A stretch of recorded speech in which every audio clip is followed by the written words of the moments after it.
FP&A is a team or a function within a company that does financial planning and analysis, and of course, maybe also a bit broader scope, right? So it's a group of people.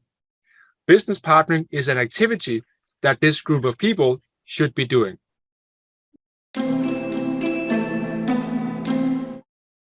Hello, everyone.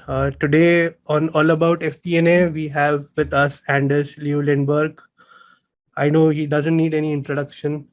He's a co-founder of the Business Partnering Institute, a leading finance advisor to senior finance and FP&A.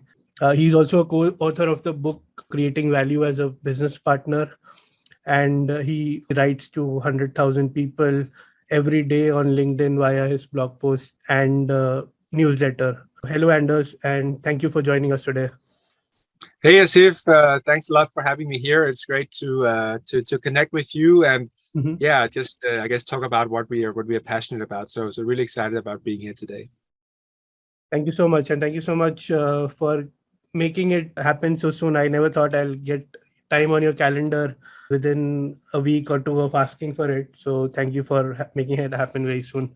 So let's start talking about your journey, how you got started into finance, and obviously we can also talk about your career with corporate and then you're transitioning from corporate to a consultant role. Let's do that, as if it's kind of like a tale of two careers, if you can say like that. If you take the classic corporate career first, I worked 13 years for global transport and logistics company Maersk, which I'm sure is also known to many of the listeners here. And I worked in various finance roles. I started as a financial controller doing the external accounts for the company. Then I became a business controller doing more management reporting. And I always had a dream to sort of work outside of Denmark, where I'm based. And that led me to Houston, Texas in the US, where I became a finance manager for one of our entities over there in the oil and gas business. And those were the days with oil, but now, of course, the oil price is up again, but the oil price was above $100. And that was kind of like almost like a gold rush in Klondike back in the 18th and 19th century. So really, really nice days over there. First time I was a leader. First time I got a chance to put my, let's say, spin on things, especially when it comes to business partnering, and try to create an impactful finance team. After that role, I went back to Denmark, became a senior finance business partner in the container shipping.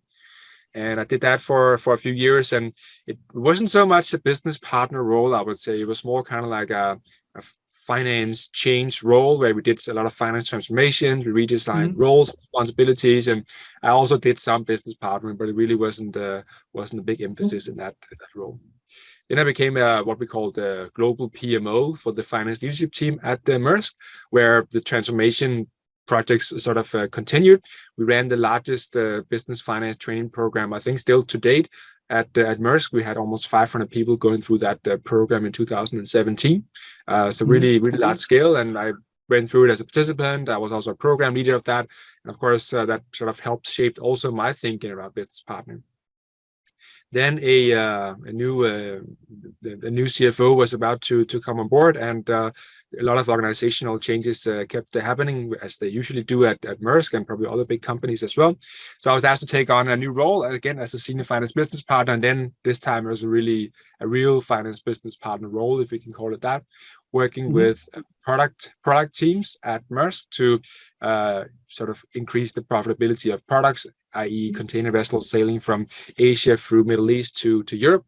And that was, I usually refer to it as probably the biggest individual contributor FVP role in the world, because we had $8 billion of revenue, we had $3 billion of investments and $5 billion of cost. And it was just me and an analyst in our service center. So, in any other company, that you'd almost have like a CFO and a 500-person finance department to deal with that. And of course, there were, the transactional part was taken care of as well. But from a business partner point of view, it was just me working with these teams here, and it was a great opportunity to create a lot of value. But I kind of also felt that my career was kind of like mostly going sideways, and while I had fun in that role, it sort of became time to do something different. And that something different, of course, had been going on for a while in terms of the Business Partnering Institute.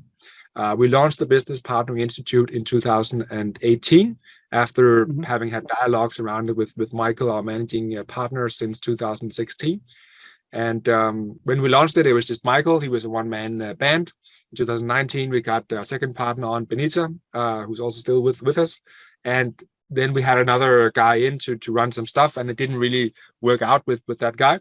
And when we took the decision on that, Michael said to me, "So, Anders, now it's time to leave the comforting part of corporate and go into to consulting. So let's figure out how to make it happen."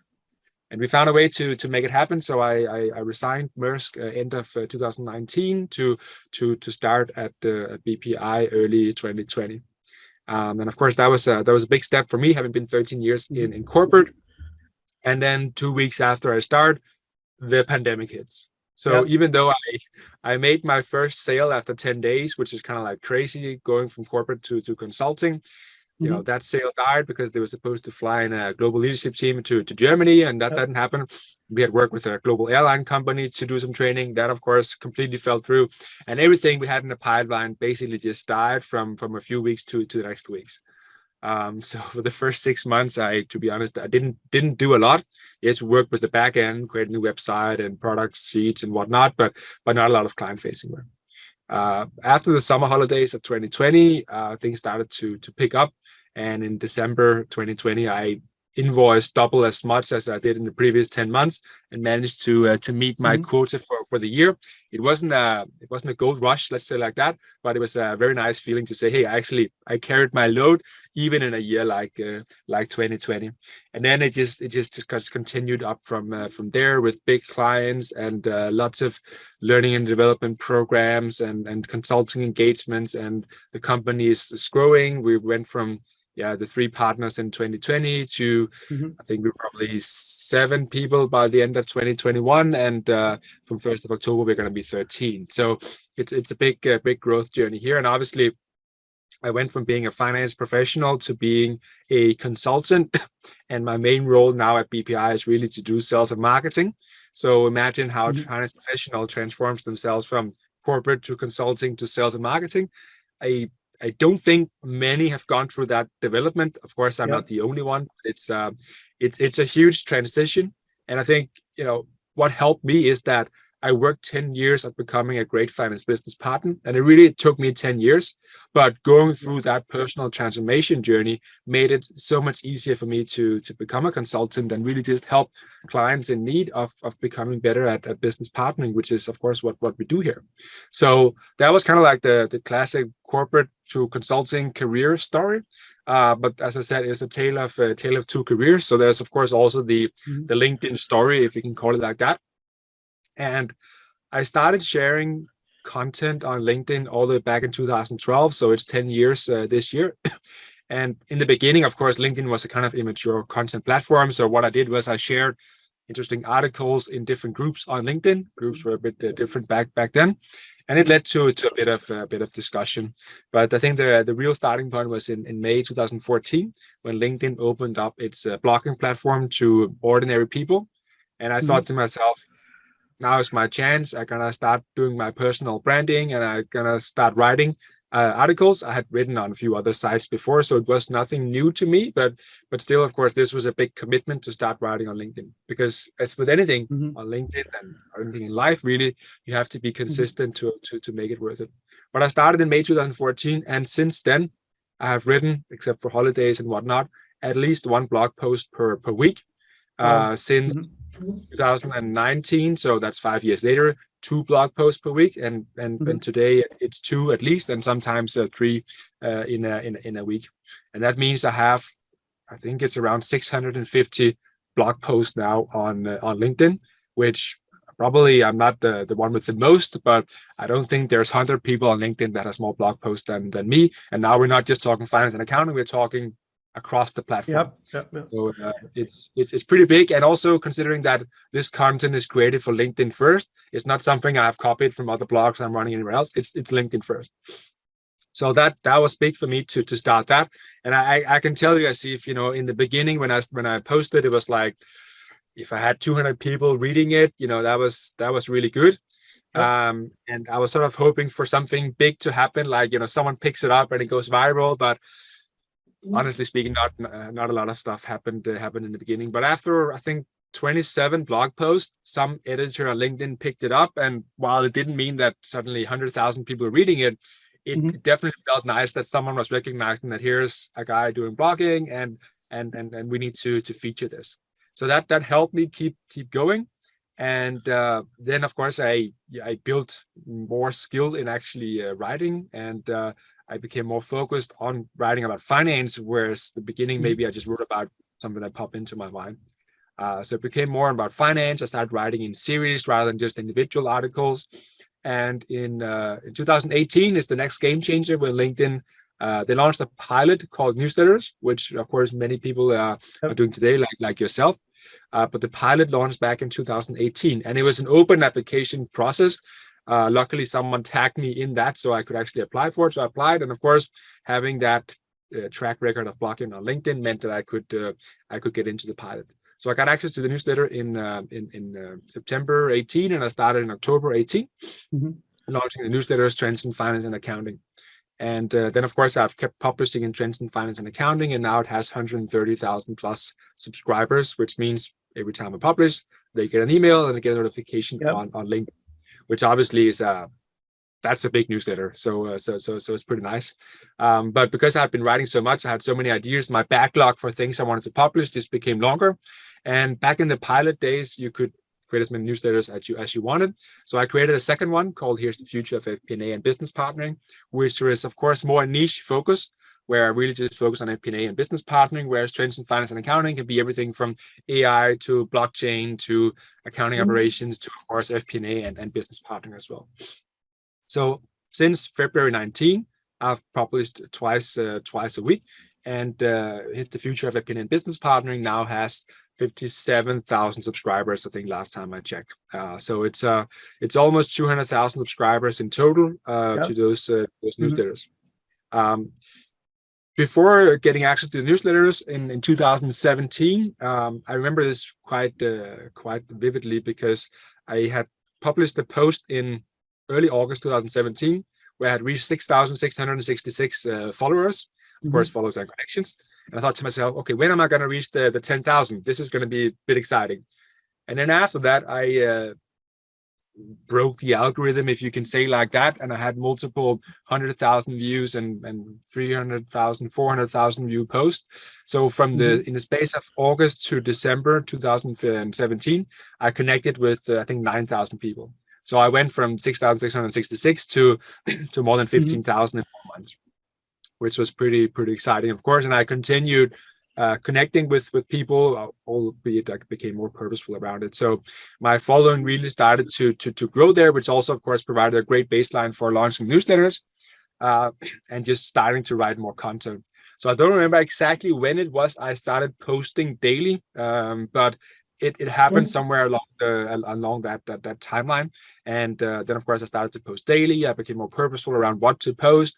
Started to post the ebooks and everything else. And coming into this year, I have probably grown with between 10 to 15,000 followers per year for a few years. Yeah, and then this year, congratulations on the 100K. I know. You crossed that last month. I'm sort of getting to that as well, right? So somehow this year, LinkedIn made some new changes to the platform and the algorithm, and suddenly a lot of people started following me, right? So I went from 10 to 15,000 plus per year, which is still pretty good, respectable, decent. But this year, year to date, I have more than 40,000 people following me, new, and this is just followers because I can't take more connections. So indeed, I crossed the 100K a few weeks back. And you were one of two that captured the exact moment where I crossed the 100,000. So that was very much appreciated. And now it's 107,000. So it's really just continuing at a pace really unseen and unheard of, I think, in our space.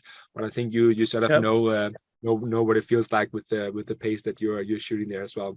So that was a bit about the LinkedIn story. So one thing that stood out to me, your transition from the corporate to the consultant or a consulting company which is doing training for FBPs. You're already doing that inside your company, and you were already training folks inside the company you're working with, Mask, right? Is that right? Okay. Yeah, that's right.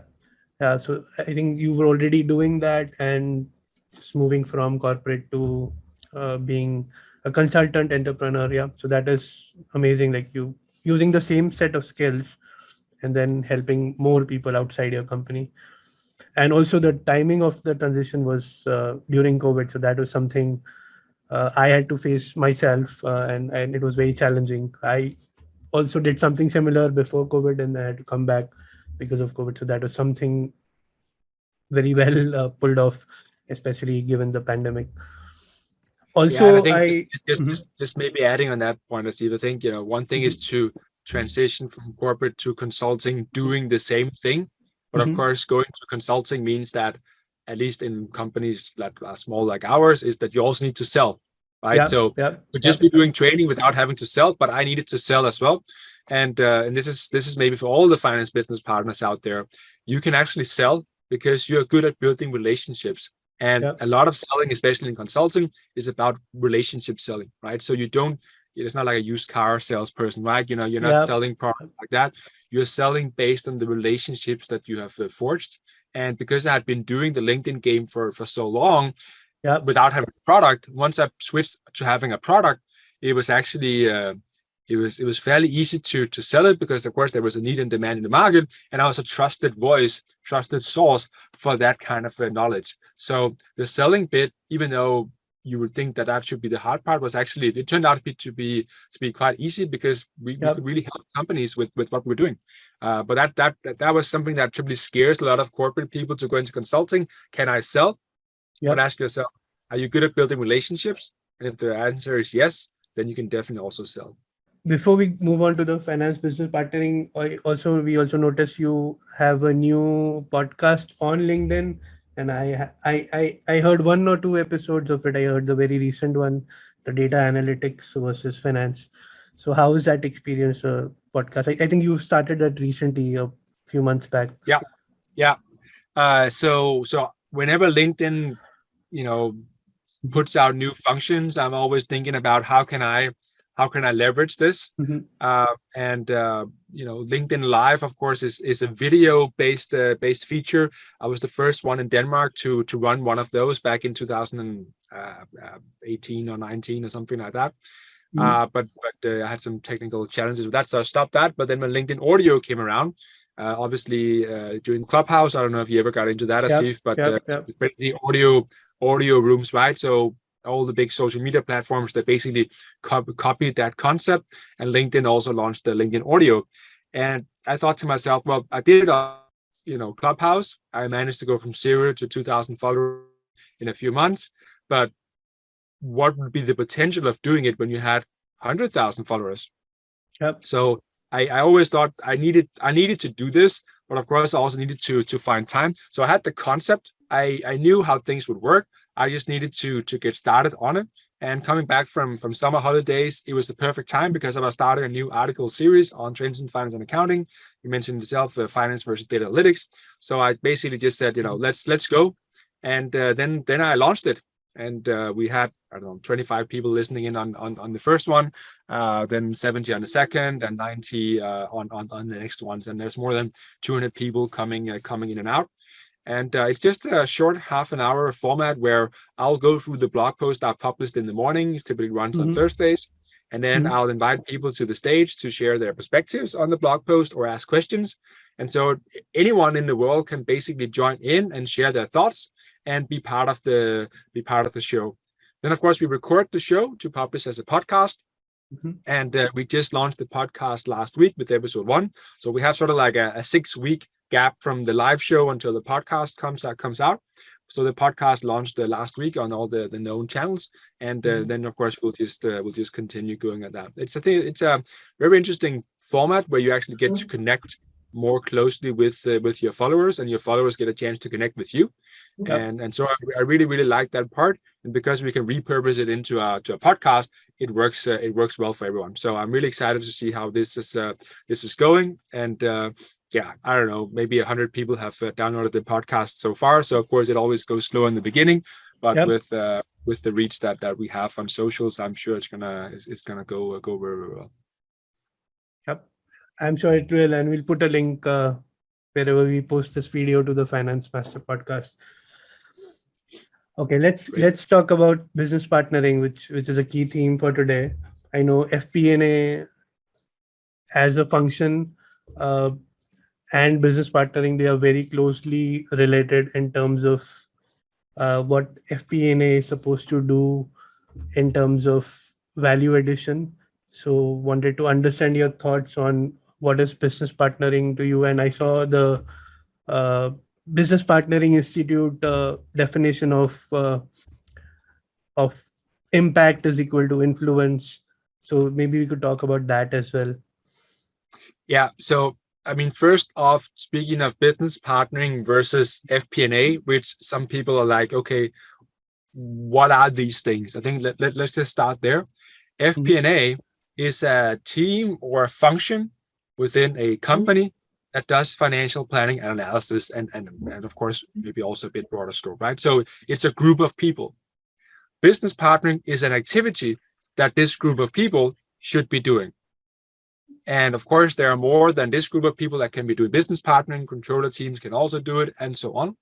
But then there are some companies, either because they are very big or just because they're in certain parts of the world, that also have a role called finance business partner. And that's also fine. These roles are typically not sitting in corporate. They're typically sitting out in the front line, very close to business leaders, whereas FP&A in that sense becomes the corporate financial planning and analysis team that supports the CFO, the CEO, and the board with financial planning and analysis. But very plainly speaking, FP&A is a group of people. Business partnering is an activity. And then speaking about what business partnering is, it is insights times influence equal to impact, right? So we got to bring insights to the table, information that business leaders do not know about, but can help them make better decisions. Very broad definition, but insights can come from all sorts of different places. So we cannot narrow ourselves to that. So insights we need to bring to the table. And in order to actually make it count at the table, we need to have influence. We need to have a relationship with these business leaders. We need to communicate in language that they understand. And we need to sort of lead the way once action has been agreed on to ensure we get the desired results. If we have insights, if we have influence, notice it's a multiplier between our insights times influence, we will have impact. The challenge for most finance and FP&A professionals is that they have very little influence because it's difficult for them to influence. And I usually say that, why did you go into finance in the first place? Was it because you like numbers or work with business or work with people? Only 10% of finance and FP&A professionals says because they like to work with people, which it makes sense. It's no surprise to anyone because you didn't go into sales, you didn't go into HR, something like that. You went into finance because you like numbers. 55% says numbers, 35% says business, and 10% says people.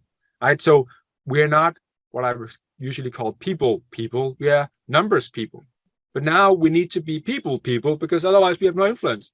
So it's difficult. And it's also part of the reason why it took me 10 years to become a good one, because I was not a people person. I was a numbers person. And now I've transformed myself into being more of a people person. I'm definitely not a natural people person. It's something I've made myself into. And I continue to work on this every day to become better at it by stepping out of my comfort zone and doing things that maybe this doesn't give me necessarily energy on the spot, right? But I've come to like doing it, but it's definitely been a big personal transformation journey for me. So insights times influence equals impact. That's what business partnering is, and those are some of the activities we need to do to have impact. And impact, of course, is can be different things for different companies, but at the end of the day, is typically increased shareholder value creation. What could people who are just starting out in finance, if they want to start doing business partnering, could do? Because obviously building those skills will probably take few yours as they go along their role? What is something that they could like do along the way so that they can get there maybe faster, maybe become better?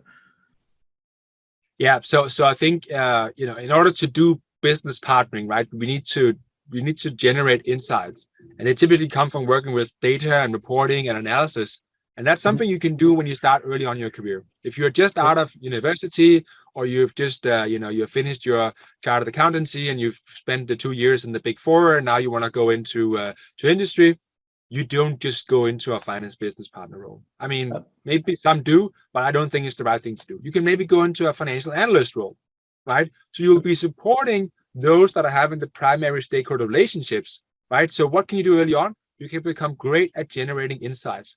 And as you generate insights, and the ones that are having the primary relationship with the stakeholders could be the finance director, for instance, they see that, you'll get a chance to actually go present those insights yourself at some point. And that's where you start to maybe form some relationships, right? But focus on generating insights, become really good at that, because obviously, if you're just good at influencing but have no insights, you're just a nice person to have coffee with. And that, of course, can be nice, but it doesn't get us anywhere. So really focus on becoming great at generating insights. That would be my advice. I know we are almost towards the end of our conversation. So, closing remarks that you want to make, or any final piece of advice? So I think, to any finance professional out there wanting to make a mark in their career, I think, we're always looking towards the future and where we want to go, but we often tend to forget on what's right here in front of us. And that's definitely something I've learned the hard way in my career, is that, I always focused on what's going to happen 5 years from now, but not necessarily on, okay, I have a task in front of me, I need to knock that out of the park to get a more exciting task next time, and so on and so forth. So focus on what's right here in front of you. And then, of course, on the side, you can learn about, the future and where you need to go, and, subscribe to your newsletter, Asif, for my newsletter, to learn about what's happening there, but really ensure that you do a good job right here, right now, because that's your ticket to an exciting future. I think that at least is one career advice I wish someone would have given me when I was 22 and just starting out. So now here it is for everyone else. At least hopefully they can use that as well. Awesome. Thank you so much, Anders, for joining us. And I hope we do this sometime again. No, absolutely. I noticed there's a lot of questions we could probably dig into as well. So feel free to call back on the show anytime.